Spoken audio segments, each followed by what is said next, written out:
Vamos na exposição bíblica agora, livro de Hebreus, capítulo 13.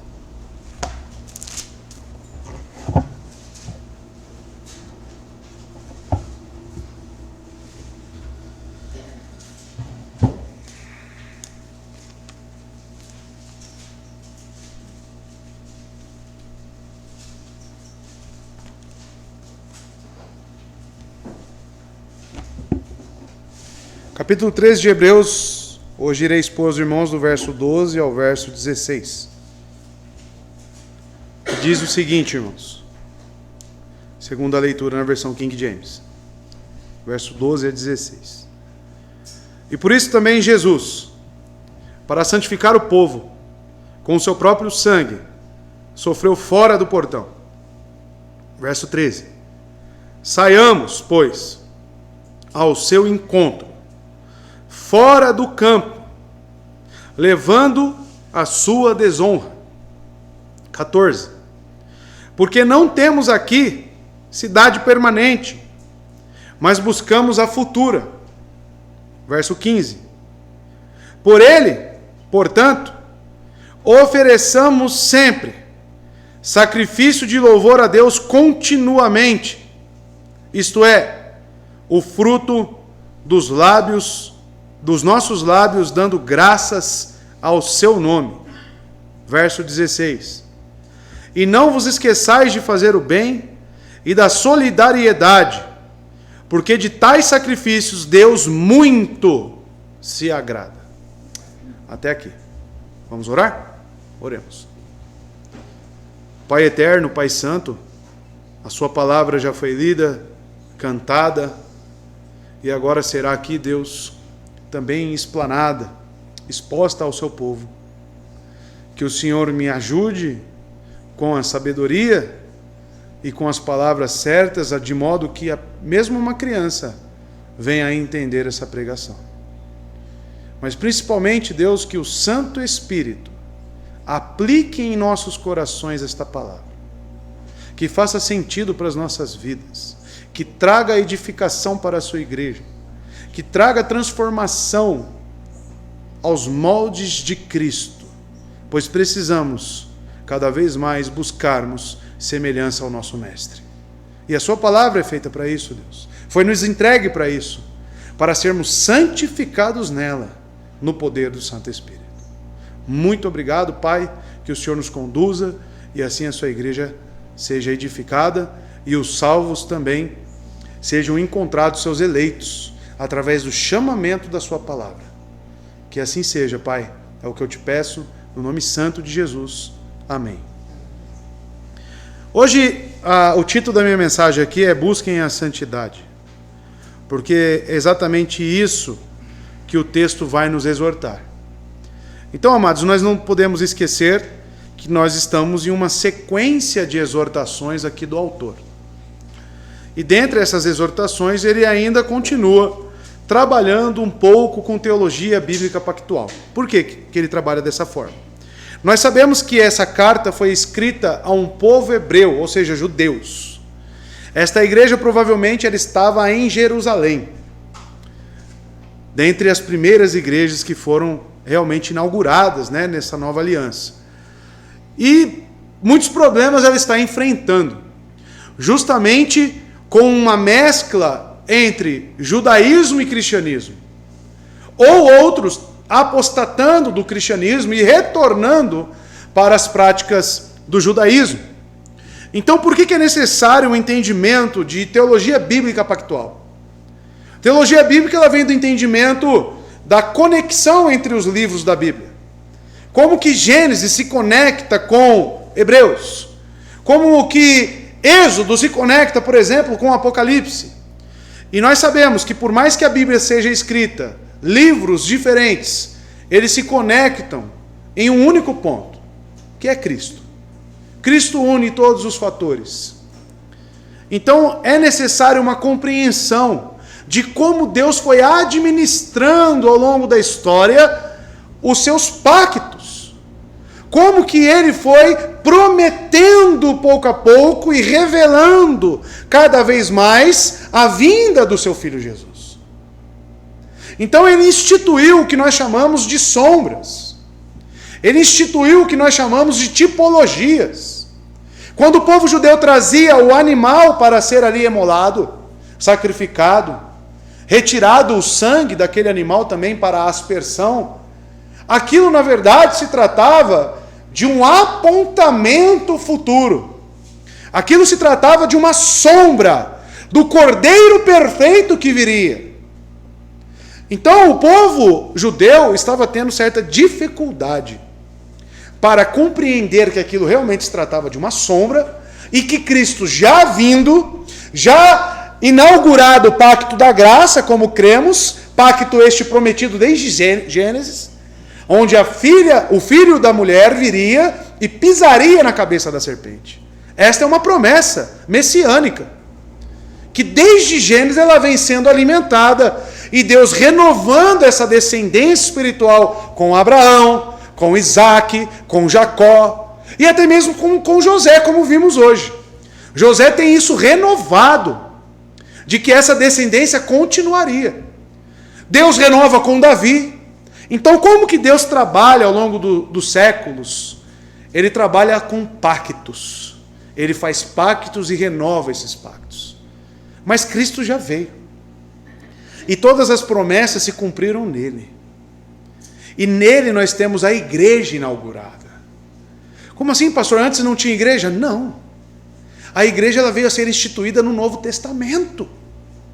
A profissão de fé de Pedro, por exemplo: tu és o Cristo, o Filho do Deus vivo. Ele diz: sobre esta pedra edificarei a igreja. Não Pedro em si, mas principalmente a profissão de fé. E a igreja então recebeu o Espírito Santo em Pentecoste para todos os povos e todas as nações. Na antiga aliança nós vemos algo apenas para uma nação. O cristianismo brotou dos judeus, sim, mas até então era algo limitado. Eles foram detentores da palavra de Deus e das promessas de Deus, e isso é uma grande honra. Mas o que Paulo diz em Romanos 11, por exemplo?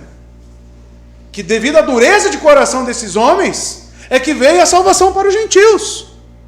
E tudo estava conforme os planos de Deus. E aqui nós, povo gentil, que não tem um judeu aqui até onde eu saiba, né? Povo gentil, que crê em Cristo. E Paulo diz em Gálatas que quem são os filhos de Abraão? Aqueles que possuem fé. Esses são os filhos de Abraão. Não os circuncidados fisicamente, mas sim aqueles que creem verdadeiramente. Então é isso que talvez aqui, amados, essa igreja precisa entender. E o autor ele vem trabalhando com todas essas tipologias. E ele vem exemplificando o cumprimento delas em Cristo. Ele já falou sobre Moisés, comparou com Cristo. Ele já falou sobre Arão, né, um sacerdote levítico, comparou com Cristo. Ele já até, inclusive, comparou Cristo com os anjos. Porque, segundo os costumes judaicos, os anjos eles entregaram a lei. Então, eles tinham a lei de Deus em alta estima. E o autor diz que Cristo é superior a tudo isso. E que ele morreu no madeiro. E se tornou maldito por nós. Então, amados, após todas essas explicações, ele continua exortando, e ele tem isso em mente, né? Concluir a sua carta, pois já estamos nos finalmente aqui de Hebreus. Ele pretende concluir a sua carta reafirmando ainda mais os nossos deveres cristãos. Então vemos dentre essas exortações a necessidade dos ouvintes permanecerem no Evangelho. Por exemplo, no verso 7 deste capítulo, quando ele disse: lembrai-vos daqueles que vos pastoreiam, que vos falaram a palavra de Deus, cuja fé deveis seguir, considerando a finalidade de suas admoestações. E ele fala justamente isso porque muitos estão abandonando as congregações, estão deixando o cristianismo.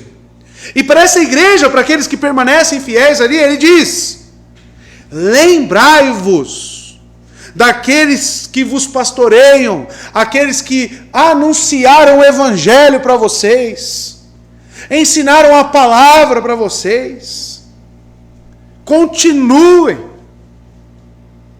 Ainda assim, ele diz que, amados, devemos ser guardiões da palavra e devemos nos atentar para aquilo que ela nos exorta a fazer como cristãos. Por exemplo, no verso 1 a 5 nós temos uma série de verbos empregados no imperativo. Por exemplo, que o amor fraternal continue. Aí vem o primeiro verbo, não vos esqueçais. Esse verbo aqui, esqueçais, está no imperativo. Ou seja, é uma ordem. Não vos esqueçais da hospitalidade. Porque nós estamos tratando de um contexto da época aqui, onde a igreja era fortemente perseguida. Por quem? Pelos judeus. Os próprios judeus eles perseguiam. Paulo teve quantos problemas em Atos com os judeus? E essa igreja seria diferente? Esses cristãos seriam diferentes? Não. E muitos deles então estão se acovardando. Porque se eu vejo um judeu que aderiu ao cristianismo, veio à conversão, e eu sou hospitaleiro com ele, recebo em minha casa, eu estou trazendo problemas para minha casa, talvez. Mas ele diz, não se esqueçam da hospitalidade, que nós também devemos ter. Ainda assim ele diz, lembrai-vos, outro verbo no imperativo, daqueles que em cativeiro, como se estivéssemos cativos com eles. O que ele está querendo dizer? Visite aqueles que estão presos por causa do Evangelho. Este é o amor fraternal. Todas as exortações que ele vem trazendo no capítulo 13, irmãos, é com base neste amor. A base, a estrutura do Evangelho se chama amor, irmãos. Porque Cristo nos amou de tal maneira que se entregou por nós. E agora nós veremos mais dessas exortações. E vamos entrar então no verso 12 e vamos compreender aqui quais são os nossos deveres, além de todos esses a qual ele já informou. E quando eu falo de dever, antes de entrarmos no texto em si, quando eu falo de dever, eu quero que você pense em um dever que é resposta da ação graciosa em nossos corações. E não de uma forma legalista e hipócrita de se viver. Porque talvez muitos ajudem alguém para que sejam vistos. E para que, de certa forma, hipócrita, eles tentem respaldar a sua fé como verdadeira. Mas não são. Então, o que estamos vendo aqui desses deveres e exortações é algo que deve fluir de um caráter piedoso e cristão. Você nunca se esqueça de Mateus 25. Quando foi que eu lhe dei vestes, que eu visitei? Quando foi? Eles não sabiam. Ou seja, aquilo foi uma resposta intrínseca da graça de Deus que age em nós. E Cristo disse, se você fizer a um desses pequenos, você fez a mim. Mas o ponto mais importante, irmãos, é este.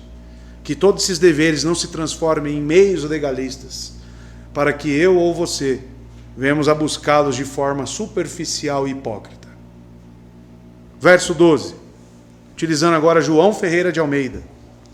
Por isso também Jesus, para santificar o povo, pelo seu próprio sangue, sofreu fora da porta. Então veja, ele inicia o verso 12 dizendo, por isso também Jesus. E isso tem uma ligação com as coisas precedentes a quais foram ditas. E eu gostaria de ler o verso 10 e 11 para os irmãos, para que vocês recordem. O que o autor aos Hebreus disse? Ele disse, nós temos um altar, ele afirma. Nós temos um altar, vírgula, onde, ele diz, não tem direito de comer os que servem ao tabernáculo. Então no verso 10, para que você recorde, ele faz uma comparação do altar que nós temos, e ele se inclui nisso. E que altar é este? Certamente ele está falando aqui numa linguagem alegórica, né? Que os judeus gostavam de um altar físico, correto? Para levar os seus sacrifícios, de ter aqui aquela fé visível, palpável. E ele diz, nós temos um altar. E onde está o nosso altar? Na cruz. Em Cristo, que intercede por nós, à destra de Deus Pai, todos os dias, que conhece as nossas fraquezas, porque habitou neste mundo como homem, e permanece sendo homem, plenamente Deus. Ele sabe do que se trata essa humanidade, tanto que ele veio aqui para resgatar para si estes homens que necessitam de salvação. Então o autor diz, nós também temos um altar. Só que depois da vírgula tem um grande contraste. Que não podem servir aqueles que não podem fazer parte, onde não tem direito, ele afirma, de comer os que servem ao tabernáculo. Ou seja, é impossível nós termos dois altares em nossas vidas. Ao mesmo tempo, é impossível esses judeus quererem crer em Cristo e ao mesmo tempo praticar todas essas observâncias que se tratavam de tipologias. Eles ainda sentiam a necessidade, na fé deles, na religião deles, de ter um sacerdote físico para representá-los perante Deus. E como fica esse sacerdote que é homem, finito, que morre e tem que ser reposto, em contrapartida o sacerdote eterno que é Cristo? Como que esses dois nos intercederão? E ele diz, ou é um, ou é outro. Então, amados, quantas aplicações nós temos para as nossas vidas? Neste verso 10. Quantas pessoas que acham que a salvação está em Cristo, todos afirmam isso, mas ao mesmo tempo precisa fazer alguma coisa. Ao mesmo tempo tem que ser só nesta igreja. Ao mesmo tempo tem que ter algo, senão a salvação não é válida. E servem a dois altares. E só existe um altar. Só olhamos para Cristo. Nós lemos isso, por exemplo, em 1 Coríntios capítulo 12. Perdão, no capítulo 2, a qual já estamos lendo agora, Paulo fala da divisão que está tendo naquela igreja, uns de Apolo, outros de Paulo, e ele fala, é um só Cristo! É um só Cristo! Nós servimos ao mesmo! E ele ainda fala, ainda bem que eu não batizei fulano, ou ciclano, senão eu ia falar que aqueles eram os de Paulo. Não! São os de Cristo! E no verso 11, ele insere aqui um contexto e uma visão do dia da expiação, que está em Levítico capítulo 16. No verso 11 ele diz, porque os corpos dos animais, cujo sangue é trazido ao santuário pelo sumo sacerdote, em razão do pecado, são queimados fora do campo. Ou seja, para que se concluísse todo o sistema ritualístico judeu, do judaísmo, eles tinham que sacrificar o animal, fazer uso do sangue, só que só estava concluído no dia da expiação, que é o que ele tem em mente aqui, quando eles levavam o corpo, podia deixar o corpo lá de qualquer forma? Não, eles pegavam aqueles animais e queimavam fora do acampamento. Isso é um simbolismo de forma que eu estou pegando aquilo que expiou o seu pecado e estou mandando para fora. Prefixo ex, expiação, para fora. Tanto que eles pegavam ainda um bode, e lançavam no deserto, peregrinando, como se fosse uma forma de dizer que ele está lá levando embora o pecado do povo. Ele traz este raciocínio no verso 11. Aí no verso 12, por isso também Jesus. Ele está trabalhando então com comparativos da antiga aliança para com a nova aliança. Por isso também Jesus, para santificar o povo pelo seu próprio sangue, sofreu fora da porta.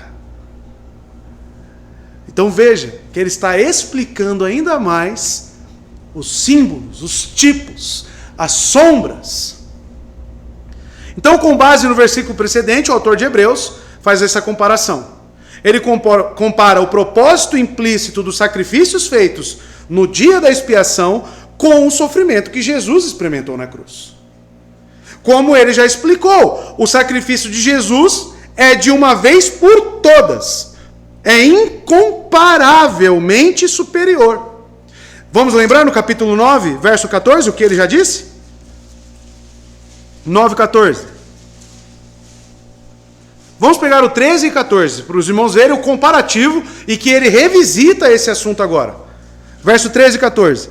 Porque se o sangue de bodes e de touros e as cinzas de uma novilha, espargidos sobre os impuros, santificam, trazendo a purificação da carne, né? Então era algo apenas temporário, era algo que tinha que ser refeito constantemente. No verso 14 ele compara: quanto mais, olha só, o sangue de Cristo, que pelo Espírito Eterno se ofereceu a si mesmo, imaculado a Deus, purificará das obras mortas, olha só, a vossa consciência, para servirdes ao Deus vivo.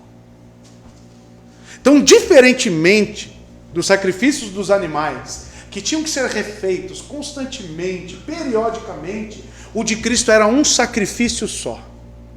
E enquanto um só purificava ali externamente os atos, o de Cristo purifica a consciência do homem, o interior do homem. E é por isso que nós temos paz para com Deus em Cristo. Justamente porque cremos naquele sangue uma única vez, que foi vertido na cruz, que nos perdoa por completo. Um sangue perfeito. E que um judeu precisava entender. E que os judeus estavam ali de uma forma dúbia, indo e voltando, ou abandonando de vez. Como nós vemos no capítulo 6, a apostasia, né? Participaram do Espírito Santo, receberam a boa palavra. Resta sacrifício para eles?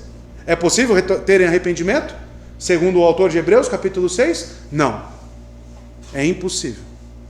Porque ouviram do evangelho genuíno e verdadeiro. E o autor continua fazendo essa comparação. Pegar verso 11 com verso 10, o contraste que ele estabelece. Então, amados, a comparação em termos gerais aponta para a obra de Jesus Cristo em tornar o seu povo santo e, como veremos, andar em santidade. Tá? Porque é muito fácil nós falarmos e colocarmos na conta de Cristo. E realmente é assim que deve ser. De que eu sou santo porque Ele me santificou na cruz. Porque o seu sangue expiou os meus pecados. Mas em contrapartida, isso não ter resultado prático e aparente nenhum na minha vida. Que aí voltamos ao tema do amor. Pedro, tu me amas? Você ama Cristo? Você crê? Você professa Cristo? Pedro, tu me amas? Tenho afeições pelo Senhor. Então, se você tem algo por mim, se você tem algum sentimento por mim, apacenta as minhas ovelhas. Então, você dizer que crê em Cristo, que você foi santificado nele, isso tem sim uma resposta em nossas vidas. Não é algo utópico, não é algo subjetivo.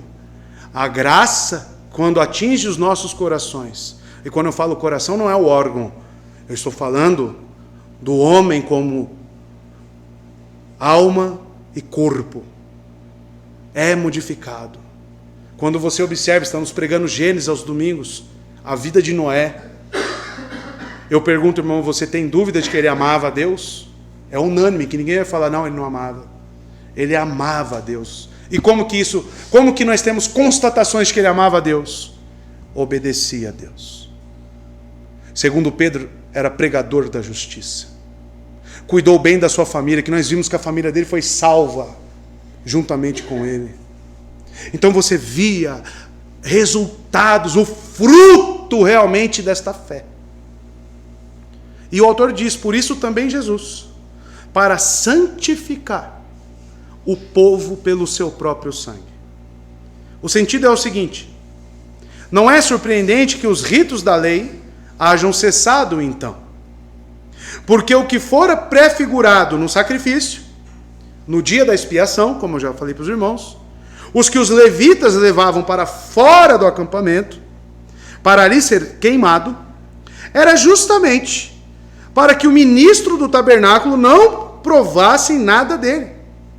Nós também, se servirmos ao tabernáculo, se levarmos em conta suas cerimônias, não participaremos do sacrifício de Cristo. Porque, amados, é incoerente. Se eu já tenho um sacrifício perfeito naquela cruz, por que o animal? Por que esses rituais? E isso já nos comprova a teologia pactual dos nossos irmãos pedobatistas, que creem que existe uma certa continuidade, por exemplo, entre circuncisão e batismo. Por isso que eles batizam criança, porque toda criança no 8º dia era circuncidada.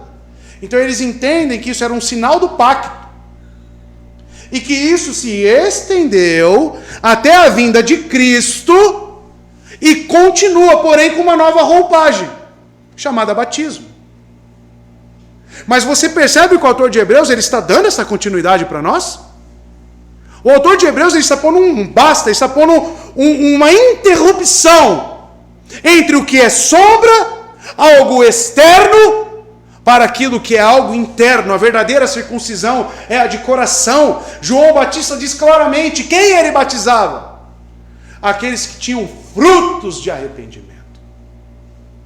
Frutos. Tanto que ele disse isso para fariseus. Raça de víboras. Não pensar que Deus pode fazer filhos de Abraão dessas pedras aqui. Pode brotar aqui filhos de Abraão dessas pedras. O que ele quis dizer com isso? Não pense que por causa do tradicionalismo de vocês, não pense que porque vocês são os detentores da lei, e porque vocês cumprem tudo o que a lei externamente diz, que vocês automaticamente estão inseridos no pacto da graça.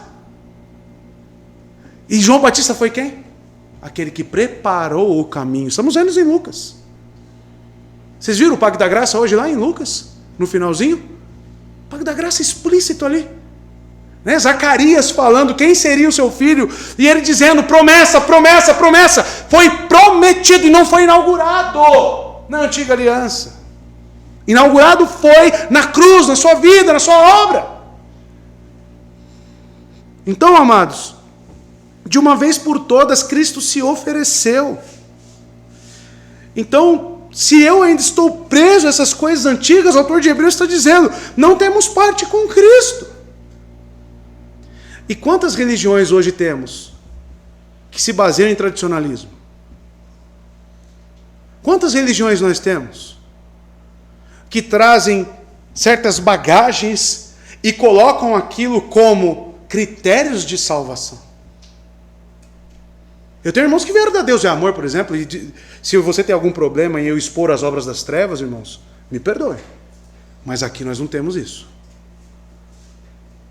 Tanto que eu gostaria que, se eu tivesse errado naquilo que eu creio, biblicamente me provasse que eu estou errado. Eu gostaria muito. Mas, por exemplo, a Deus é amor que eu citei. Se você não seguir aquele manual de regulamentos internos lá, te considera salvo? Não. Opa, então peraí. O que tem de errado nisso? Estão servindo a dois altares?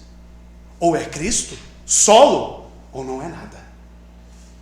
Então, amados, é justamente isso que o autor está preocupado com esse povo. Está preocupado conosco. E se você conhece pessoas que se dizem cristãos e estão divididos em dois altares, você tem que dizer claramente que ou ela serve a um altar, que é somente Cristo, ou ela serve o seu outro ídolo. Tem pessoas, por exemplo, agora vamos ser mais contemporâneos ainda. Se você tirar os instrumentos do culto a Deus, Se você tirar a pessoa que canta lá, aquela voz lírica, a pessoa não vai mais para a igreja. Peraí, então. Então o seu amor para com Cristo e para com seus irmãos depende de instrumentos e cantores. Então vocês percebem, amados, que muitos constroem uma religião em cima de coisas palpáveis e que são tidas como acréscimos.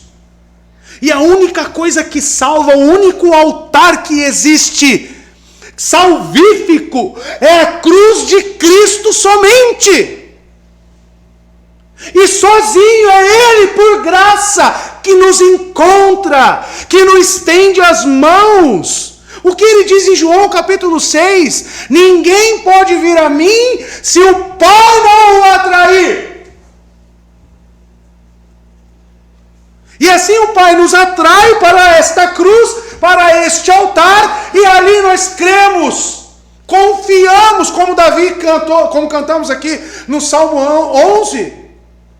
No Senhor eu ponho a minha confiança. Davi só tinha um altar, irmão. Davi só tinha um altar, que é Cristo. E eu te pergunto, quantos altares tem no seu coração? Quantas vezes você fica olhando para as suas obras, para os seus pecados, mesmo sabendo que diariamente pecamos, mas esses pecados seus começam a colocar desconfiança na obra de Cristo? Será que não tem um altar dentro do seu coração que se chama meus feitos? O quanto eu posso gerar de santificação? Isso pode ser um altar no seu coração. E você esquece que quem nos purifica na sua palavra é o Santo Espírito. E que nós somos alvo da sua graça. Ah, mas pastor, nós temos que nos esforçar, o senhor sempre fala isso, que nós temos que estar lendo, buscando. Isso é sua obrigação, mas isso não significa que o Santo Espírito tem obrigação de lhe santificar. Pois ele é soberano assim como Deus. Não cremos na Trindade? Eles não compartilham dos mesmos atributos? E o texto completa, verso 12. Sofreu fora da porta. O escritor, então, supõe que os leitores estão totalmente familiarizados com o Evangelho. Porque aqui ele fala aonde, né? Ele dá uma localidade de onde Cristo morreu. E quem nos informa sobre isso? Os Evangelhos.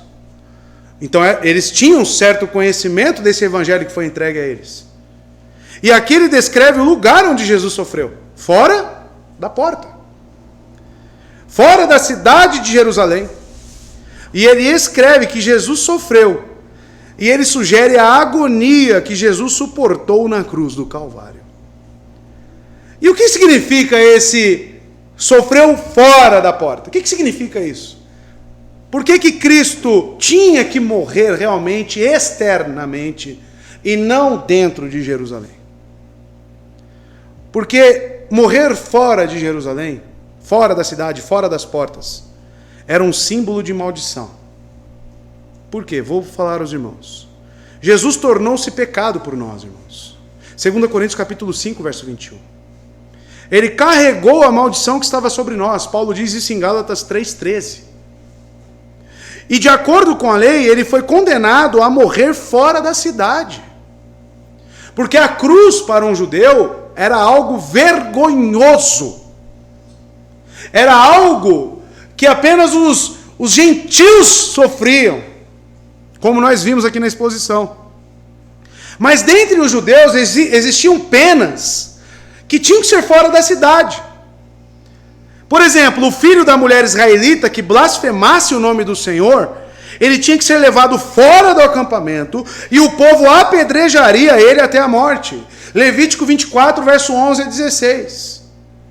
Em Levítico, se aparecesse um leproso, quais eram as tratativas com os leprosos? E lepra era sinônimo de quê no Antigo Testamento? Pecado.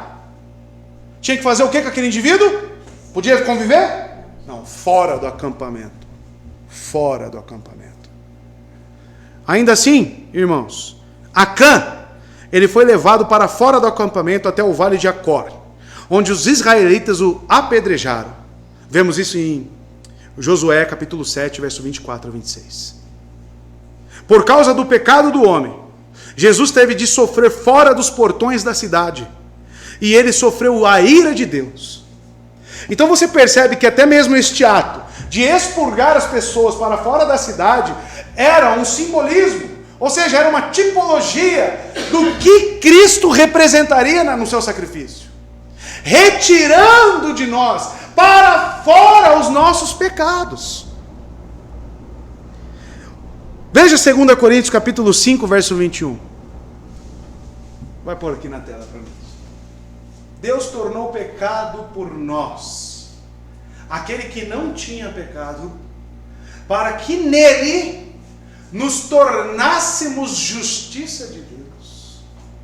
E cantamos no Salmo 11, né? Deus ama o quê? A justiça. Olha aí. Nos tornamos justiça de Deus.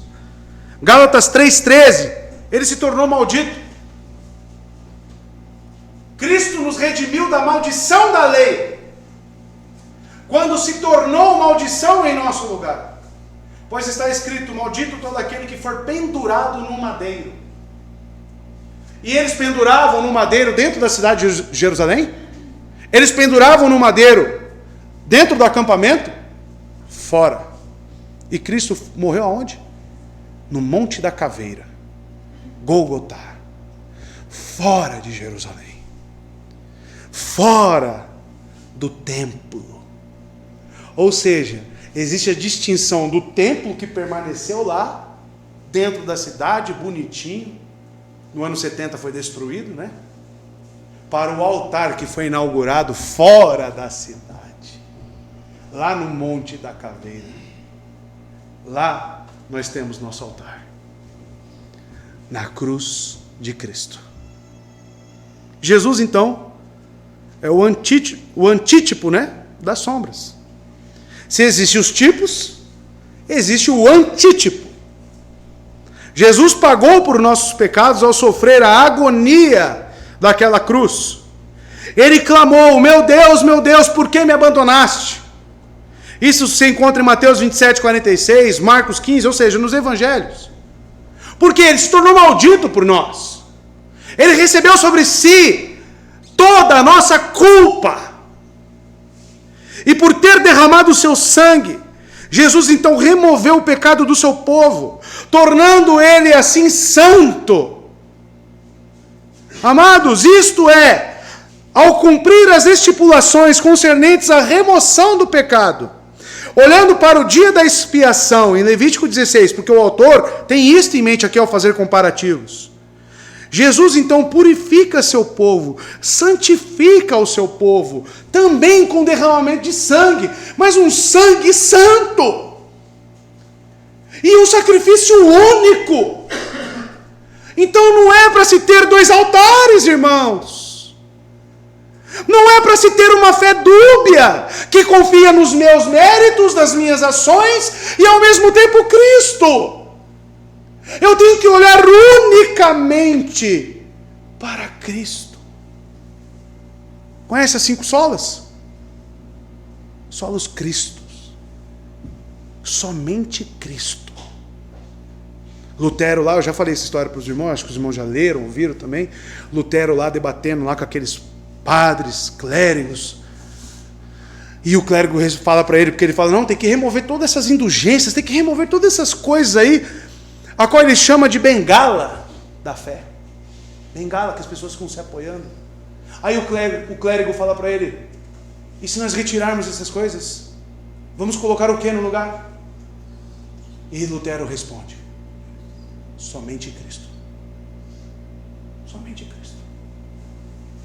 E a nossa fé tem que ser pautada apenas nisto, pois é somente Cristo que salva. E é somente seu sacrifício que nos oferece salvação. Verso 13.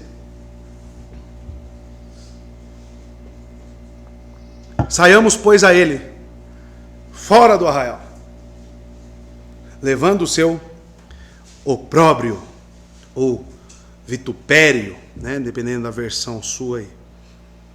Veja, o autor de Hebreus diz: saiamos, pois, fora do arraial. Se ele aplica a palavra saiamos para judeus, significa que eles estão dentro de alguma coisa. Então, qual que é aqui a mensagem desse saiamos para fora do arraial? Se o nosso altar está lá fora, se o nosso altar não está aqui nesse sistema religioso, a qual já está falido, antiquado, pois Cristo veio em cumprimento, então deixemos todas essas coisas, todo esse embaraço, todas essas coisas que me aprisionam, e saiamos para Cristo, saiamos para fora do arraial, saiamos até Ele, fora do acampamento. O acampamento no deserto era a área em que as pessoas amarravam suas tendas, ao acamparem ao redor do tabernáculo em todo o tempo. Os corpos dos animais que eram usados para ofertas pelo pecado eram levados ao acampamento, fora do acampamento, e queimados lá. Isso corresponde, então, à cidade de Jerusalém, como o lugar aonde devemos sair, no caso para os judeus. Mas e nós? Sentimentos de autojustiça, saiamos. Sentimentos de méritos próprios, saiamos. Olhar para a minha falência, saiamos. Saiamos. E saiamos para onde? Para Ele. Para Ele. Ah, mas minha família cresceu naquele lugar. Eu fui criado desde pequenininho. Meus parentes todos estão lá. Saiamos. Porque se Cristo não está ali, eu preciso sair. Eu preciso ir até Ele. Eu preciso romper com todo o tradicionalismo. Eu preciso ao encontro do meu mestre. Saiamos. Saiamos. O ponto principal que o autor faz aqui é que um propósito moral, religioso, é servido com esse sair do acampamento. Esses hebreus não valorizavam nada tanto quanto a sua vida moral e religiosa. Porque se você quiser achar um povo religioso, talvez você pense aí, né, qual o nome lá daqueles que perseguem os muçulmanos, né? Você pense aí, até mesmo religiões aqui perto, Testemunho de Jeová, que acorda cedo, sai debaixo de sol, né? O povo religioso, é uma religião, falida, mas é, né, deles. É um meio que eles tentam, né, se interligar com Deus. Mas os judeus, irmãos, nada se compara com um judeu no que tange a sua religiosidade e moral.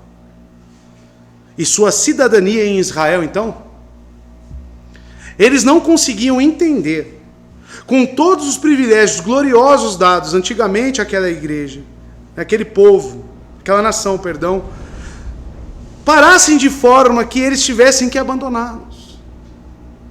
Então, esse saiamos aqui para um judeu, talvez seja algo muito difícil.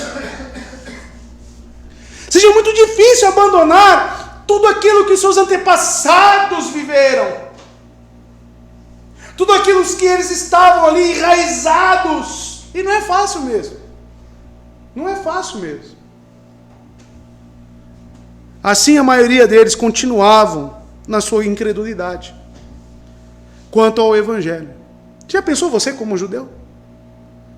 Chega um determinado tempo e fala: Cristo morreu naquela cruz, certo. Talvez você até viu, estava lá no dia, né? Igreja primitiva, primeiro século. Talvez tivesse gente que participou. Pois então, ele é o cumprimento de tudo aquilo que você está aí impregnado e executando. E agora não tem mais necessidades de você observar dias, luas, alimentações. Agora é apenas Cristo. Você abandonaria tudo? Lembrando que abandonar tudo é sinônimo de ser expulso da sinagoga. É sinônimo de você perder seu trabalho. de você perder seus negócios, de você até mesmo poder perder a sua família. Porque nada diz que a sua família vai te acompanhar no cristianismo. Você faria? Eu vejo pessoas hoje, aqui no Brasil, nessa parte ocidental aqui do planeta, que não temos resistência alguma no professar a nossa religião.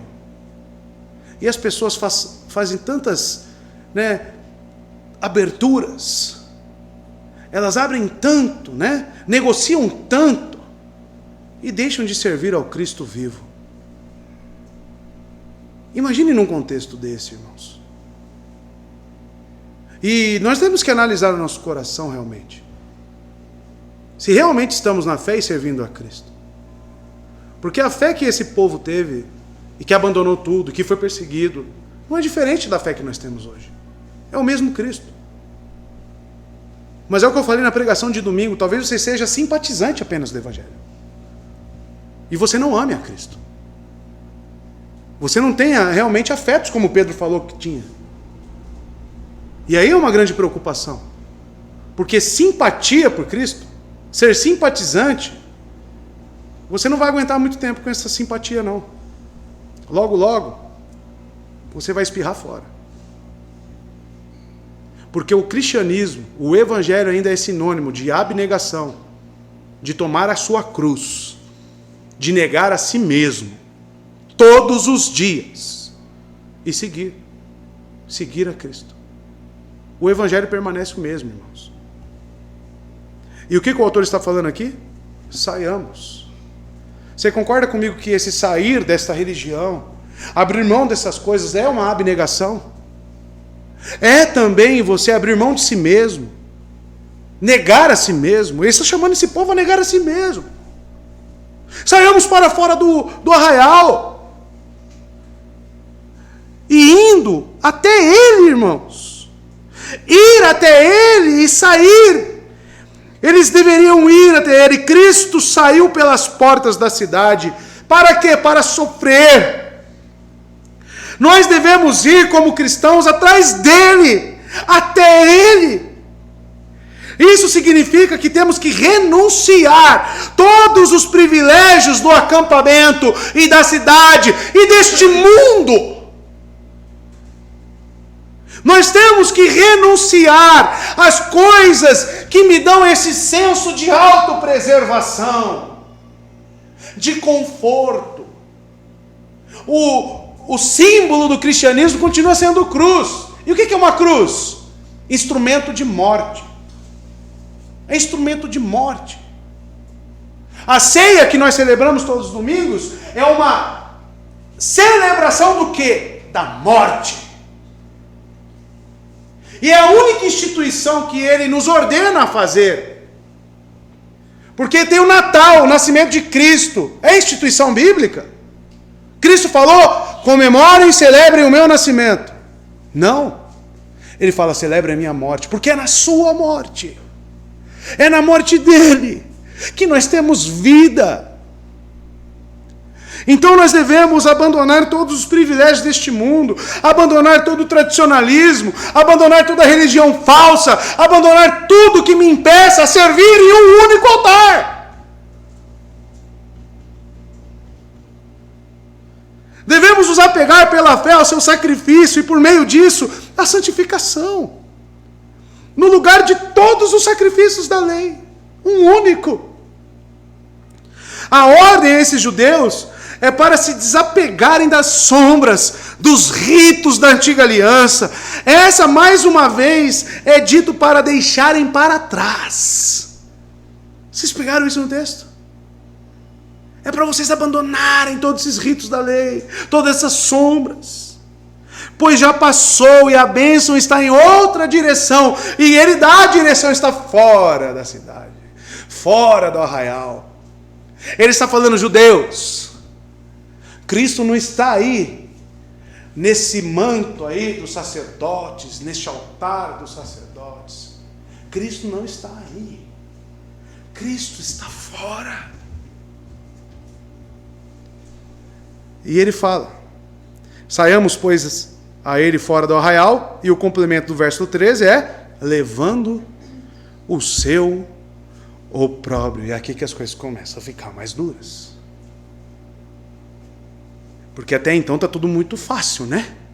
Talvez. Tudo muito romântico, talvez.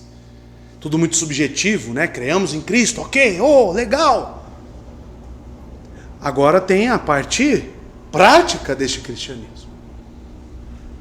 E começa com levando o seu opróbrio. Então vocês concordam comigo que não é só sair? É saiamos levando o seu opróbrio. E o que significa isso? Primeira coisa aqui, levando, vem da palavra grega phero, e significa carregar, levar alguma coisa, levar consigo mesmo. É como se fosse uma mochila, algo que está em você. Você leva consigo, essa palavra significa. A classificação gramatical dessa palavra é um verbo que está no particípio. Verbos gregos que estão no particípio, eles representam qualidade. É como se fosse uma característica da pessoa. Ou seja, aqueles que saem para fora em busca de Cristo, eles carregam consigo mesmo, como característica inerente do seu ser, o opróbrio. E que palavra é esta? Oneidismos, que significa vitupério, repreensão, atitude ou gesto que tem poder de ofender, olha só, ofender a dignidade ou a honra de alguém. Como assim, pai? Agora que entrei em parafuso. Então, quando eu saio em busca de Cristo, eu tenho uma característica de levar em mim algo que cause nas pessoas uma desonra, uma afronta, um insulto. É exatamente isso. É exatamente isso. Cristo sofreu pela causa de Deus e de seus inimigos. Ou seja, vamos traduzir tudo isso? Você que se chama cristão, você que se diz representado por Cristo no pacto da graça, se realmente é verdade a sua profissão de fé, você tem uma característica em si mesmo. Verbo no particípio. Levando. Phero. E que característica é essa que você leva consigo mesmo? Você, pela santidade deste sangue, a qual ele falou que nos santifica, você acaba sendo para este mundo um motivo de afronta. O mundo olha para você e quer cuspi-lo, vomitá-lo. Porque a sua presença no mundo, para as pessoas do mundo, ela é uma desonra. E o que Cristo foi? A luz veio a este mundo, mas eles amaram as trevas. Cristo virou o que para as pessoas? Para o mundo, para esse sistema que está em vigor. O que Cristo representou? Justamente desonra. Aqueles homens não rasgavam suas vestes quando ele falava que era o Filho de Deus. Os seus ensinos não eram com autoridade. E eles falavam, quem ensinou ele letras? Inveja daquele homem, que se transformou em ódio. E eles, até que então, mataram ele, crucificaram ele. Aí você pensa, isso foi com o meu Senhor. Se você é cristão, você deve carregar essa marca também. E isso aqui já é um divisor de águas. Porque o que eu conheço de crente que quer agradar ímpio, o que eu conheço de crente que quer ter essa, servir a dois altares, talvez, ou que quer negociar com ímpios e não quer ter essa atitude, santa, que é uma característica normal de um crente. Você não precisa nem forçar. Se você é verdadeiro, um verdadeiro crente, você realmente está no cristianismo, a sua presença para o mundo ela é uma ofensa. Me admiro os cristãos que se associam com os ímpios e não oferecem nenhum tipo de resistência, de ofensa, melhor dizendo. E aí vem aqui para as mulheres e homens que estão em julgo desigual. Como que é em casa? Se você é crente, seu marido é ímpio, qual que é o resultado disso? Se realmente você é crente. Qual que é o resultado disso? O que Cristo disse em João 17? Que os discípulos iam fazer. O que iam fazer com os discípulos? Iriam matar eles. E ele diz o embasamento, porque eles me odiaram primeiro. Então assim odiarão vocês também. Agora o autor de Hebreus está dizendo que isso é uma característica do cristão. Verbo no particípio, o tempo desse verbo aqui é no presente.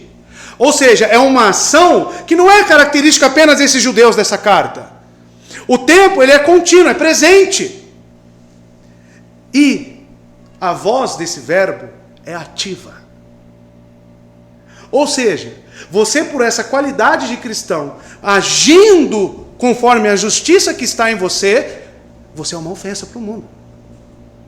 A pergunta para mim e para você é: você realmente é uma ofensa para o mundo? Ou o mundo te abraça? E outra, estou dizendo aqui que isso é característica da justiça, da graça. Eu não estou falando que é para você sair daqui e começar a discutir com todo mundo, forçando isso. Não.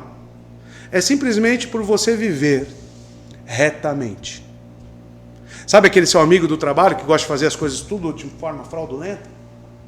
E aí você está perto e ele te chama para fazer parte daquilo, talvez? Aí você fala: isso eu não faço. Igual outra vez, né? Um homem chegou para mim, eu ia vender um carro, e falou: não, mas coloca um valor a mais aqui, ó, naquele recibo do carro. A pessoa próxima a mim. Aí eu falei: qual que é? Porque você pode acessar a internet, o valor da tabela FIPE. Qual o valor que está aí? É tanto? Então põe isso aí. E ele virou e ficou chateado comigo. Achou estranho. Então é esse viver reto, que eu só estou resumindo numa pequena coisa. Mas isso deve ser em tudo, esse viver reto. Em tudo, em posicionamento. Em suas obrigações cristãs, que você não pode abrir mão. Como estar na igreja, congregar, amar seus irmãos, estar constantemente. Dia do Senhor, você tem que estar aqui, meu irmão. Ah, mas meu marido não deixa, minha esposa não deixa. Problema, meu irmão. O que vem primeiro? Você carrega o vitupério da cruz?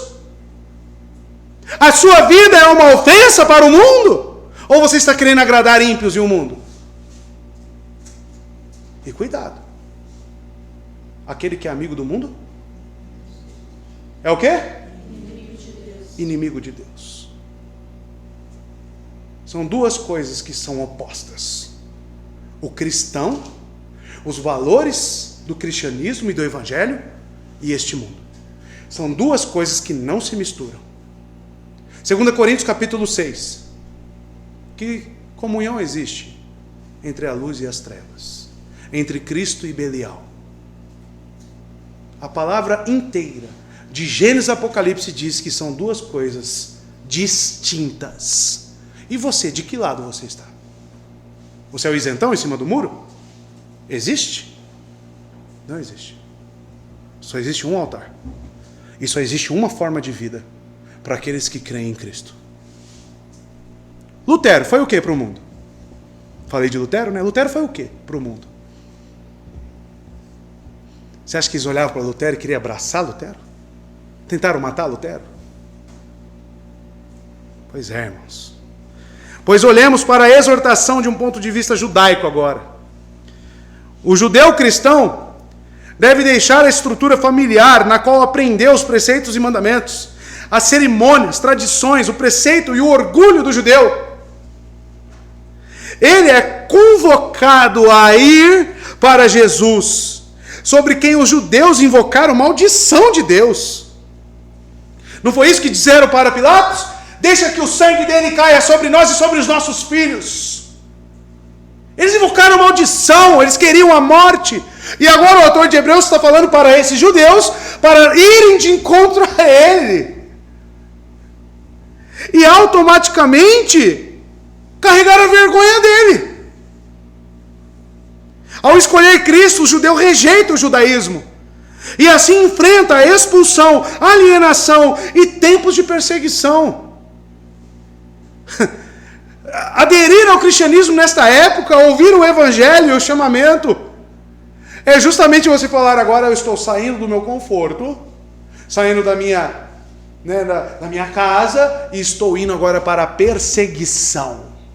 Estou indo agora para a espada. O meu próprio povo vai me chamar de alguém que traz ofensa para o povo, ofensa para os judeus. E você acha que mudou hoje? Talvez você não seja judeu, mas pensa num país corrompido que está agora, exatamente agora, comemorando a festa da carne. Você não precisa ser judeu para carregar a vergonha de Cristo, é somente você viver neste mundo. E você entender que nós somos ofensa, ou talvez malditos, como os judeus falaram que Cristo era maldito. Se ele é maldito, eu sou maldito junto com ele. Isso é ser cristão. Se ele morreu naquela cruz, estou disposto também a morrer com ele. Coisa que Pedro antes afirmou, mas ainda não estava pronto e aperfeiçoado para isso. Mas depois da conversa em João capítulo 21, Cristo vai afirmar, e veremos domingo agora: vão te carregar para onde você não vai querer. E o texto diz, ele estava falando sobre o tipo de morte que ele enfrentaria. Sabe como Pedro morreu? Crucificado. Pedro levou a vergonha e a ofensa da cruz no seu corpo, na sua vida? E você leva? Você leva. Sua família, ela te tem de bons valores? Sua família é ímpia? Você ainda se associa com essas pessoas que não creem em Cristo, da mesma forma como você se associava quando você não conhecia Cristo? Então alguma coisa está de errado, você concorda comigo? Porque é para existir uma diferença. Uma diferença de valores e princípios. Valores morais. E o simples se posicionar por esses princípios de Cristo vai se transformar em uma pessoa odiada. Esteja certo disso. Mas a pergunta é, você tem? Põe João 17,14 aí, só para confirmar o que eu disse, né? Eu gosto de trazer os textos para... Dê-lhes a tua palavra. Oração sacerdotal, Cristo falando com Deus. Dê-lhes a tua palavra. Para quem que ele deu? Para os discípulos. E o mundo os odiou. Pois eles não são do mundo. Olha como é característica. Olha porque o verbo está no particípio. Porque a característica de quem não é desse mundo é ter os valores e os princípios de outro lugar, da eternidade. Entreguei as palavras e o mundo os odiou, pois eles não são do mundo, como eu também não sou. Você é cristão? Isso aqui se aplica a você? Você é cristão? Ou o mundo te ama? Em sua lista nos heróis da fé, a qual já foi pregado aqui também, o escritor observa que Moisés, lá no capítulo 11, verso 26, vamos relembrar? Olha a atitude de Moisés, alguém que viveu pela fé em Cristo. Considerando o quê? O quê, irmãos? Considerando a desonra. De quem? Desonra de quem? De Cristo. Olha o que ele complementa. Como riqueza. A desonra de Cristo para Moisés era riqueza maior do que os tesouros do Egito, porque tinha em vista a recompensa do galardão. Os cristãos carregam o nome de Cristo e recebem sua ordem para negarem a si mesmos, tomar a sua cruz e segui-lo. Mateus 10, 38. O cristão mantém seus olhos da fé fixados em Jesus. Ele sabe que este mundo atual não permanecerá, mas passará. E o que permanece para ele? Os valores da eternidade. Logo, os valores que estão em Cristo, que me colocou nesta eternidade para com Deus, são os meus princípios. É o que move a minha vida. E mais nada. Ah, mas se eu perder o emprego? Isso é eterno ou é temporário? Temporário. Então para mim é esterco.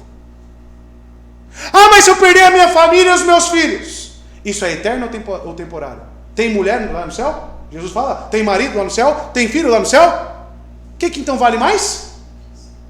O opróbrio da cruz? Ou essas coisas terrenas e passageiras? O que eu me apego? O que um cristão se apega? Cristo diz, aquele que ama mais a mãe, a filho do que a mim, é digno dele? Não é digno dele. Por que ele diz isso? Nossa, que forte!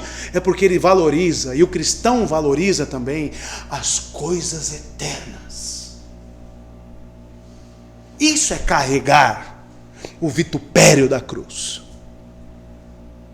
O que os ímpios amam e são amigos deste mundo, gostam do dinheiro, gostam das orgias, gostam das comilanças. Para um cristão isso é algo descartável. Descartável. Verso 14. E veja por quê. Ele explica o porquê. Por que o cristão tem essa qualidade, essa característica de levar a vergonha da cruz? Essa ofensa junto com ele? Porque não temos aqui cidade permanente, diz o verso 14. Mas buscamos a vindoura. Aí qual que é a pergunta que eu tenho que fazer para você e para mim aqui? Você busca a vindoura? Ou será que a sua habitação já não é aqui? Aí você analisa teu coração. Como você tem vivido?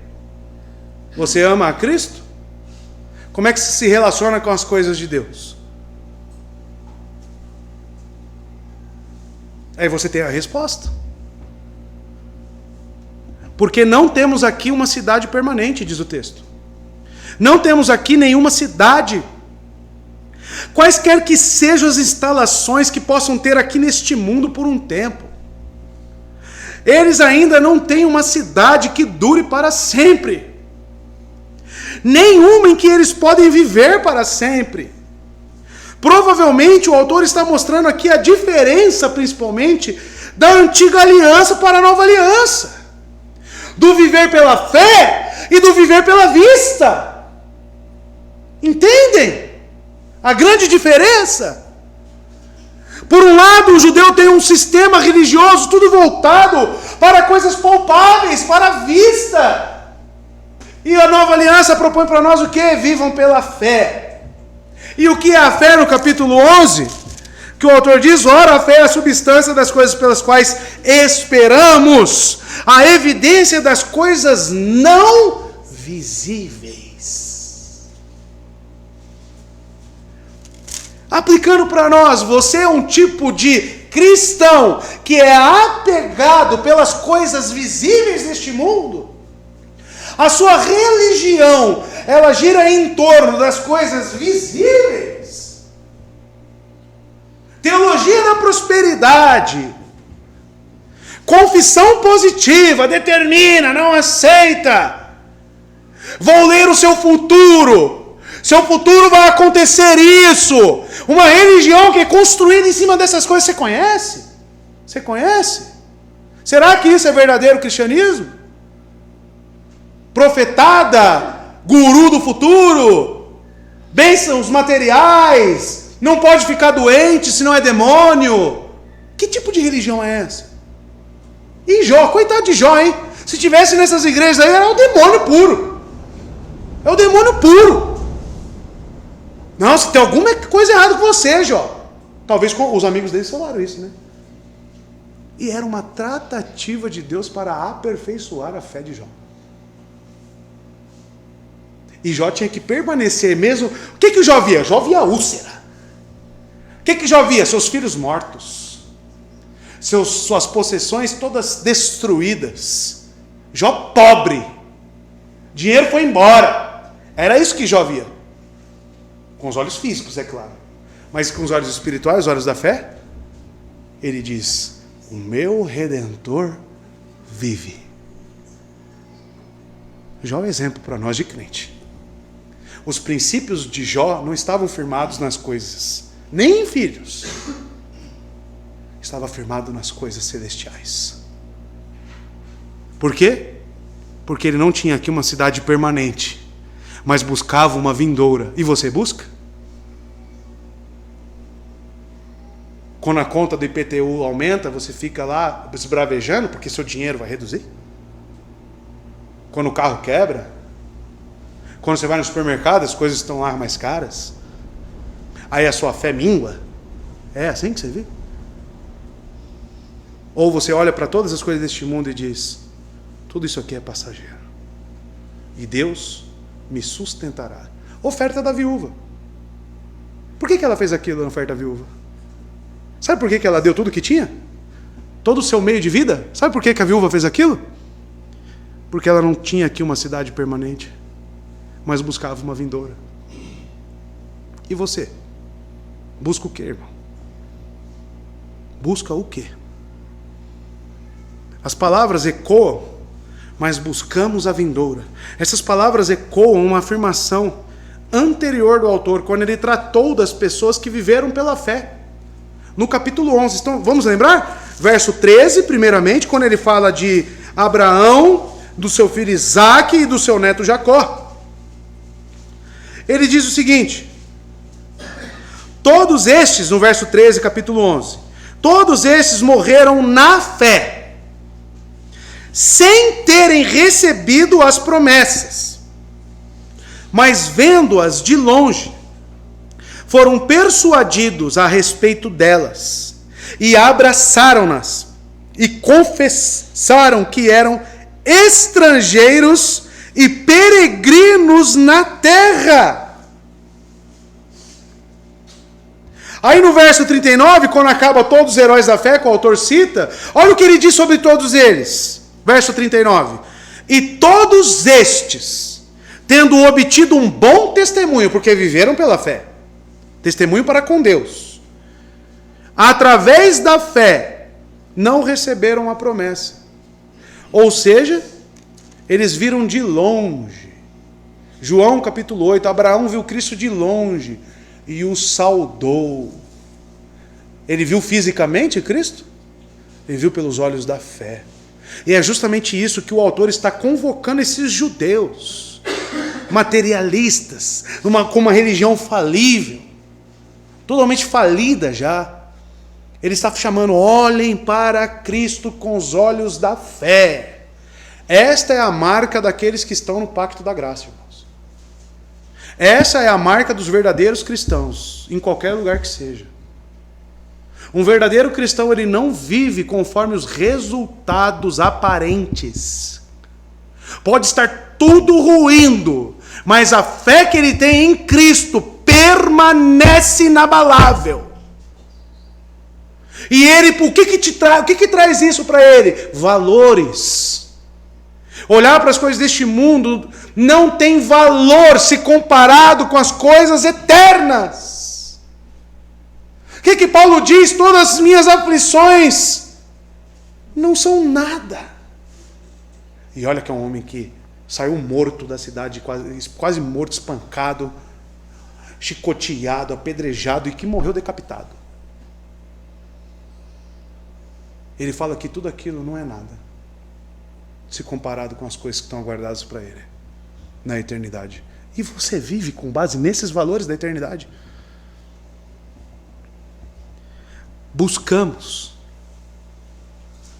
Amados, a palavra grega epizeteo, de buscar, é algo que você realmente está sempre ali, constantemente indo atrás.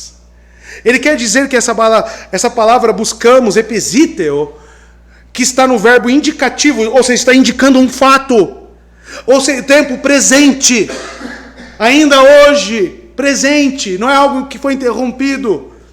Os crentes buscam isso ativamente. Isso é uma qualidade, o viver cristão é isso. Buscar algo vindouro.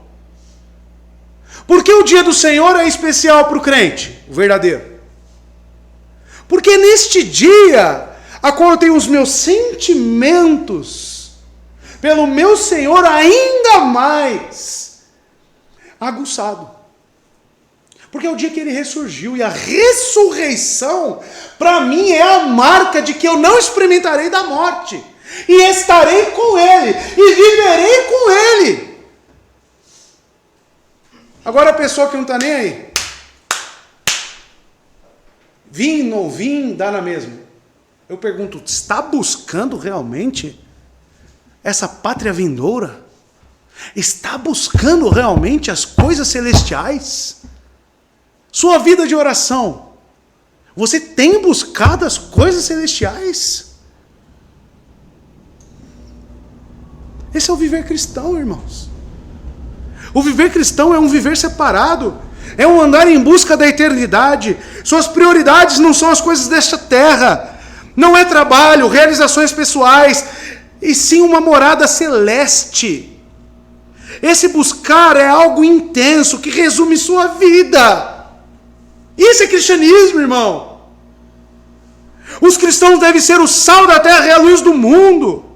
Onde quer que Deus, em sua providência, colocar os cristãos, eles devem ser embaixadores de Cristo.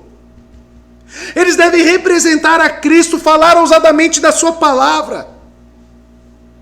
Na Coreia do Norte, eu vi agora, descobriram uma cidade lá, um lugar escondido onde tinha uma pequena igreja. Mataram um monte. E outros levaram presos, estão torturando eles para negar a sua fé. Eu te digo, para aquele que busca a eternidade, qual que é a chance dele negar o seu Jesus, o seu mestre? Zero. E você, meu irmão, que tem deixado as coisas de Deus por causa de opinião de terceiros. E você, meu irmão, que tem deixado as coisas de Deus por causa de posicionamento fraco, indulgente, negligente. Você tem buscado as coisas de Deus realmente? E não é só estar aqui não, irmão.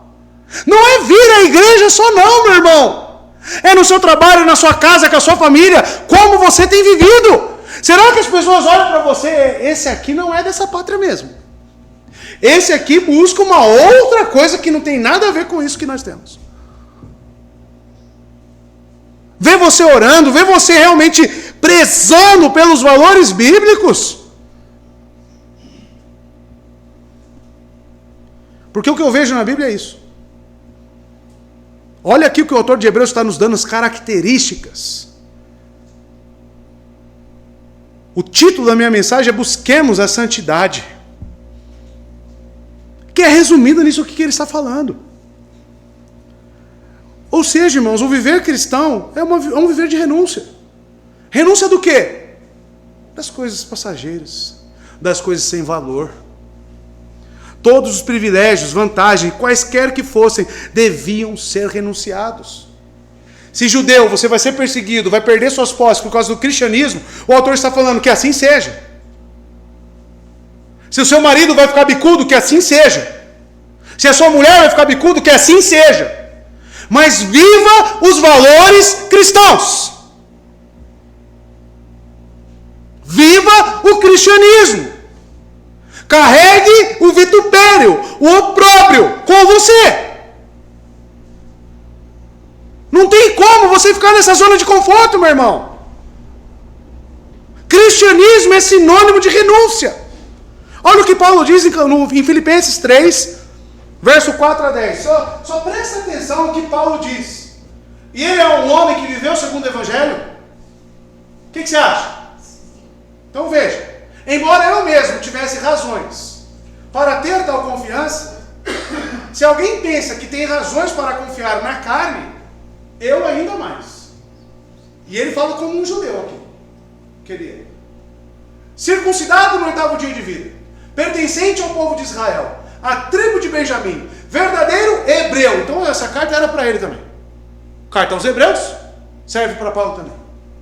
Quanto à lei, fariseu, tá? Quanto ao zelo, perseguidor da igreja. Quanto à justiça que há na lei, irrepreensível. Irrepreensível. Mas o que para mim era lucro, passei a considerar como perda, por causa de Cristo. Então ele levou consigo o vitupério? O opróbrio ele levou consigo?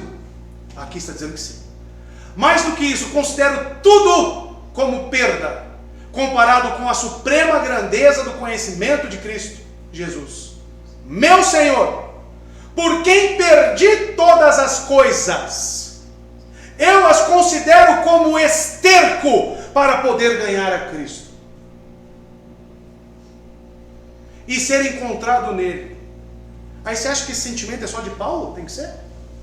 Isso é só para Paulo? É só aplicável em Paulo? Para mim não serve. Para você não serve. Não tendo a minha própria justiça que procede da lei, mas a que vem mediante a fé em Cristo. Qual que era o altar dele? A justiça que procede de Deus e se baseia na fé, definida no capítulo 11, verso 1. E verso 10. Quero conhecer Cristo, o poder da sua ressurreição e a participação dos seus sofrimentos, tornando-me como ele em sua morte. Olha aí, carregar, levar consigo o opróbrio da cruz. Você leva isso? Você tem esse sentimento? Ou seu filho é mais importante? Seu marido é mais importante? Ou é Cristo que é mais importante para você? O que é mais importante na sua vida? E se você responder Cristo na sua consciência, você tem cumprido aquilo que Ele te ordena? Você tem desprendido esforço para estar enquadrado naquilo que Ele te ordena na sua palavra? A começar aqui apacentando as ovelhas dele, que não é só pastor que apacenta não, que você também encoraja, você também ora por eles. Você tem vivido aqui na igreja? Você tem amado os seus irmãos? Verso 15. Por ele, pois, ofereçamos sempre a Deus sacrifício de louvor, isto é, fruto dos lábios que confessam o seu nome. Veja, verso 15. Por ele, pois, ofereçamos sempre a Deus sacrifício de louvor. O que significa isso? O que significa sacrifício de louvor? A palavra sacrifício vem do grego túsia, e que significa realmente um ato que tem uma vítima, né? Literalmente ou figuradamente, um sacrifício propriamente dito. E a palavra de louvor vem do grego aineses, que significa um elogio, um ato de elogio. Ou seja, especialmente um obrigado. Sacrifício de louvor, então, é uma atitude de gratidão. É isso que ele quer dizer com sacrifício de louvor. Uma atitude de gratidão. E ele diz, presta atenção no que ele diz. Por ele, ofereçamos sempre a Deus sacrifício de louvor. O que se destaca na primeira sentença é a frase por meio de Jesus, por ele. E isso é significativo. Porque se carregamos o opróbrio da cruz, saindo para fora do arraial, então a nossa base para isso é Cristo. Então por ele é significativo. Por causa do sacrifício, de uma vez por todas, que Cristo realizou, e chegou ao fim as necessidades de oferecer sacrifícios temporários, como os judeus acreditavam, temos alguém que nos representa. E isso deve refletir em nosso viver. De que forma? De que forma o cristianismo se torna prático em mim? Através do constrangimento de tamanha graça, de tamanho sacrifício, de tamanha obra, somos impelidos a agradecê-lo com as nossas vidas. O que isso significa, pastor? Se você realmente é um crente professo, que entendeu a mensagem da cruz, você oferece o seu corpo, a sua vida, como um sacrifício vivo, aceitável a Deus. Por Ele, por meio dEle, é que esse sacrifício é aceitável. E o que te move? Por que você é pastor, André? Porque nada que eu venha a fazer com a minha vida se compara com aquilo que Ele conquistou para mim naquele madeiro. E nem que eu perca a minha vida inteira, nem que eu perca a minha família, nem que eu perca qualquer coisa, o senso de gratidão no meu coração pela eternidade conquistada na cruz move o meu ser. Move o meu ser. Isso é um sacrifício de louvor. Essa é a natureza da obediência ao Evangelho. Por que Noé obedecia naqueles níveis? Por que Noé andava com Deus? Porque ele olhava para os valores da eternidade e ele comparava esses valores com as coisas que ele tinha na terra. O que era construir uma arca? Perto daquilo que Cristo, que nem havia vindo ainda, prometeu a ele Deus. A vida dele era para ser gasta aqui nessa terra, para a honra e glória do Senhor. Então, se você realmente é um cristão, isso deve ser medido pela sua obediência. Isso pode ser resumido como o nosso sacrifício de louvor. O apóstolo Paulo descreve como apresentar nossos corpos, isto é, todo o nosso ser, quando ele diz em Romanos 12, verso 1, portanto, irmãos, rogo-lhes pelas misericórdias de Deus, que se ofereçam em sacrifício vivo, santo e agradável a Deus. Este é o culto racional de vocês. Como é que fica o senso de autopreservação? Como é que fica o senso de autojustiça? Como é que você vai se sacrificar por algo que você não tem esse sentimento? O mesmo sentimento que houve em Cristo. E o que ele fez? Sendo Deus, se rebaixou a nossa posição. Justamente andou entre pecadores. Foi tentado em todas as coisas. Mas viveu sem pecado. Mas Ele é Deus. Para que eu e você tenhamos vida eterna. Aí a sua vida tem que andar conforme você quer. Você conheceu o cristianismo realmente? Você entendeu o Evangelho, será? Que senso é esse de autopreservação? Que senso é esse? Ele nos representa na presença de Deus e intercede por nós. Olha o valor disso. Para ir a Deus, o Pai, devemos ir primeiro ao Filho. João 14,6. Libertos do peso da culpa e do pecado, por isso que Paulo diz que a lei não tem mais efeito sobre ele. Porque a lei apenas serve para despertar em nós o quão nós somos transgressores. A lei não salva ninguém. Quem salva é Cristo. É o Evangelho. Oferecemos a Deus não sacrifícios materiais, irmãos, que Cristo tornou supérfluos, mas uma confissão contínua de louvor e gratidão. Enquanto Jesus ofereceu-se uma única vez, nós apresentamos nossos louvores continuamente. Pedro ilustra isso. Pedro é alguém que entendeu isso. 1 Pedro, capítulo 2, verso 5, olha o que Pedro diz. Presta atenção. Aquele que tinha que apacentar as ovelhas do Senhor, olha só.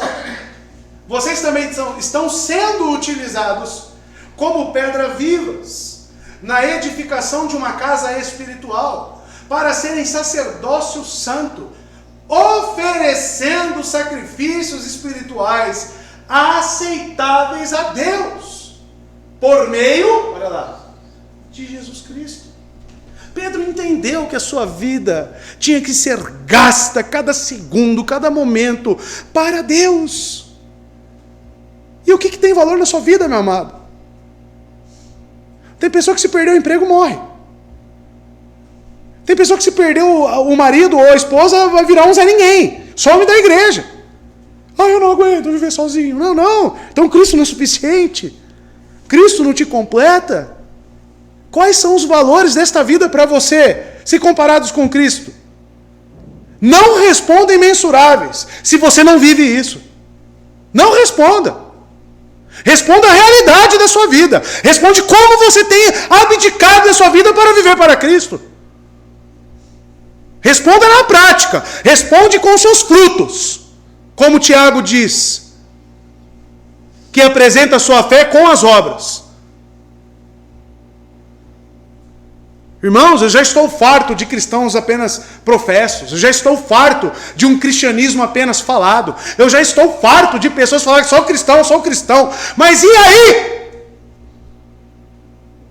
E no dia a dia? E de segunda a sábado? E na hora que você tem que se posicionar, seja contra o seu marido, seja contra sua mulher, seja contra o seu patrão, seja contra quem for, aí você deixa Cristo de lado. Aí você nega Cristo. E observe. O que ele disse aí no verso 15? Ofereçamos uma vez por mês. Ofereçamos uma vez por semana. Ofereçamos só aos domingos. É isso que está escrito aí na sua Bíblia? Sempre. Continuamente. E aqui eu destaquei. A palavra ofereçamos vem do grego anafero. E significa trazer, carregar, liderar para o alto. Oferecer para o alto. Ou seja, é uma atitude nossa, né, que visa algo para o alto. E sempre vem do grego diapantos, que significa constantemente, sempre, continuamente, e é um advérbio isso. O advérbio, ele modifica o verbo, ele traz a qualidade para o verbo, né? Advérbio de modo, advérbio de tempo. A gramática trabalha dessa forma. Então, como que é esse oferecer, que é um verbo? O advérbio vem em complemento. Sempre. Não é quando você quer. Não é só em dia de culto. Sempre. Sempre. O sacrifício de louvor, que é essa vida de gratidão, que é ordenado, deve ser oferecido continuamente. Devemos orar sempre sem cessar. Você já ouviu isso na Bíblia? Ou leu isso? Lucas 18, verso 1, Cristo nos fala isso para não esmorecermos na oração. 1 Tessalonicenses 5, 17, Paulo diz: orai sem cessar. Por que orar sem cessar? Porque a oração sem cessar é uma vida de gratidão contínua. Tudo que acontece comigo, eu vou comer, eu dou graças. Eu entro para trabalhar, obrigado, Senhor, por mais um dia de trabalho. Eu vejo meus filhos saudáveis, acordando, andando, obrigado, Senhor, por ter dado saúde aos meus filhos. Em tudo, eu agradeço. Em tudo, dai graças. Já leu isso também? Em tudo, dai graças. Esse é o viver contínuo de oração. Duas coisas são incluídas aqui. Primeiro, deve haver liberdade de momentos, épocas e lugares determinados.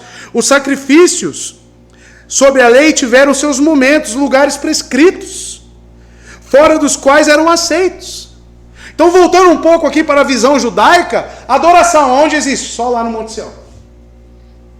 Jerusalém, aqui é a cidade estabelecida, aqui é o trono de Davi, que foi instituído. Aí eu olho já para o Novo Testamento, para o Pacto da Graça. Como é que deve ser administrado isso? Uma oferta de gratidão, uma vida de gratidão contínua, independentemente de lugar, independentemente de ritos. Pela fé vivemos. Pela fé vivemos. E o complemento aqui, irmãos, que ele diz: isto é. Esse isto é, então, vem definir. O quê? O fruto dos lábios que confessam o seu nome. E aqui as coisas se estreitaram ainda mais. Porque se ele diz, isto é o fruto dos lábios que confessam o seu nome, ele está falando, é para você que se diz cristão. É para você que diz que segue o cristianismo. E ele diz que o cristianismo, qual que é o fruto do cristianismo? Tudo que nós falamos a precedente. Sua vida é uma oferta de gratidão? Sua vida é realmente buscar uma pátria vindoura, as coisas eternas? Largar as coisas deste mundo, sua vida é assim, porque ele está dizendo para nós que o fruto desse cristianismo professo é justamente viver desta forma. Abandonando, renunciando, se sacrificando, obedecendo a Deus. Isso é cristianismo. E o que nós temos hoje? O que você vê aí de cristianismo? Não nos vídeos da internet. Eu não quero falar de vídeo nem de pregador. Eu quero falar de igreja. Eu quero falar de cristandade. O que você vê?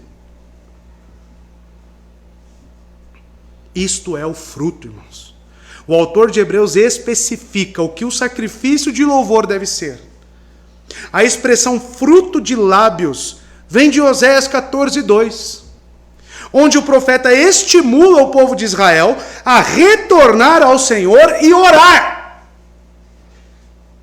A frase confessam seu nome pode ser tomada da tradução Septuaginta, do Salmo 54:6, onde o salmista diz, eu louvarei, confessarei o teu nome, ó Senhor. Teus lábios é assim? Confessar, até os demônios confessam, irmãos, segundo Tiago. Mas e o fruto? E o fruto? Deus revela em seu nome, e portanto o seu nome é revelação. O autor de Hebreus diz que uma vida de louvor deveria ser uma confissão contínua do nome de Deus. Ou seja, ao passo que você confessa, professa ser cristão, ao mesmo tempo você tem esse sacrifício de louvor, ou seja, uma vida totalmente dedicada a Deus, disposta a Deus, entregue a Deus. O que o meu Senhor me ordena na sua palavra, eu vou buscar fazer. Isso não é uma possibilidade, isso é uma vontade. Oséias 14:2, põe aqui pra gente. Da onde que ele tira essa expressão? Preparem o que vão dizer e voltem para o Senhor. Peçam, perdoa todos os pecados e, por misericórdia, recebe-nos, para que te ofereçamos o fruto de nossos lábios. Tá? Então está aí, da onde vem essa expressão. E o autor aqui, o profeta Oséias, está chamando o povo ao arrependimento. Voltar-se para Deus, viver para Deus. É justamente isso que se espera da cristandade hoje em dia. E fruto significa o quê? Palavra carpos. Fruto das árvores pode ser empregado, colheitas, né? Fruto do ventre, quando a mulher fica grávida, o fruto. Mas aqui, é aquele que se origina, ou vem de algo. Fruto, que ele está querendo dizer aqui, né, nesse contexto, é efeito, resultado. Do quê? Do Deus que você professa. Do cristianismo que você professa. Então, posto que o louvor a Deus consiste principalmente em reconhecer a sua obra gloriosa na cruz, os seus feitos, confessar isso, o seu nome, ou seja, professar e reconhecer essas coisas nele, tem o resultado prático de uma vida grata. O escritor usa a frase confessam o seu nome aqui porque ele quer dizer o louvor que consiste em reconhecimento solene da sabedoria, amor, graça, bondade de Deus na redenção da igreja em Jesus Cristo. E verso 16 e último, para encerrar. Mas não vos esqueceis de fazer o bem e de repartir com os outros, porque com tais sacrifícios Deus se agrada. O verso 16 ele ainda ilustra ainda mais o que significa essa vida de gratidão. O que significa esse louvor, esse sacrifício de louvor? E ele diz, não vos esqueceis. E aqui nós temos mais um verbo no imperativo, esqueceis, que vem acompanhado da negativa, não vos esqueceis. Ou seja, tem uma ordem aqui. Não esqueceis do quê? De fazer o bem e de repartir com os outros. Isso diz respeito a toda a nossa vida. Ele dará vida eterna aos que, persistindo em fazer o bem, buscam glória, honra e imortalidade. Romanos capítulo 2, verso 7. Buscam, persistindo em fazer o bem, diz Paulo, em Romanos 2, 7. E nos é dito, para não cansarmos de fazer isso. Paulo diz em Gálatas 6, 9 o seguinte, e não nos cansemos de fazer o bem, pois no tempo próprio colheremos se não desanimarmos. Também somos encorajados a fazer isso por Pedro, em 1 Pedro 2,15. Pois é da vontade de Deus que, praticando o bem, vocês silenciem a ignorância dos insensatos. Não vou fazer mais nada não, ninguém está nem aí. Tá certo esse pensamento? É cristão? Só eu que chego no horário. Só eu que faço. Só eu. Ninguém está nem aí com a igreja. Isso é um pensamento de um menino mimado. Não nos cansemos de fazer o bem. E o autor de Hebreus, não vos esqueçais de fazer o bem. Amar a Deus, como eu disse, significa cuidar dos irmãos. Viver uma vida santa consiste em amar ao Senhor de coração, alma, mente, e amar ao próximo como a si mesmo. Isso é fazer o bem. Isso é fazer o bem. Se preocupar com o seu irmão. Se preocupar com o seu próximo. Não cessar de fazer o bem. Estou trabalhando num turno lá na empresa, eu sempre assumo o turno, tudo desorganizado. Vou entregar da mesma forma para os outros. É assim que age o cristão? Não, organiza tudo e passa o turno da melhor forma possível. Mesmo que receba da pior forma. Da pior forma. Porque o seu compromisso não é para com os homens. É para com o Senhor. É porque você ama a Deus e isso reflete no seu convívio com as pessoas.